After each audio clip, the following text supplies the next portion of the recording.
चारों दुल्हा में पड़ गया कमाल सखिया, चारों दुल्हा में पड़ गया कमाल सखिया।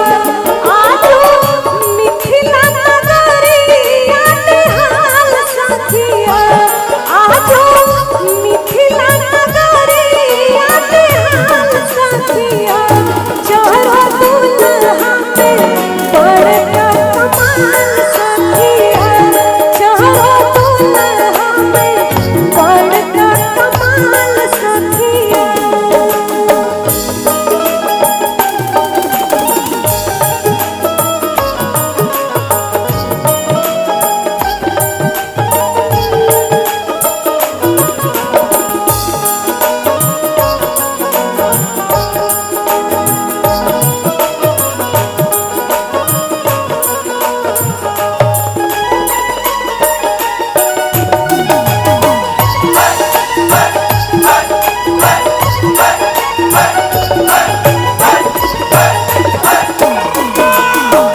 शीश मणि मोरिया कुंडल शोभे कनवा,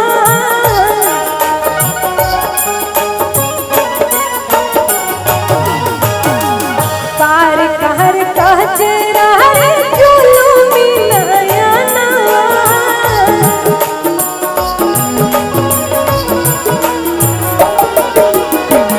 शीश मणि मोरिया कुंडल शोभे कनवा, कार कहर कहजरा रे जुलुमी नयनवा।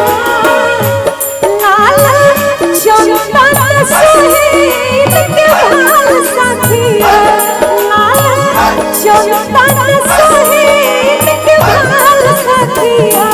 चारों दुल्हा में पड़ गया कमाल सखिया, चारों दुल्हा में पड़ गया कमाल सखिया।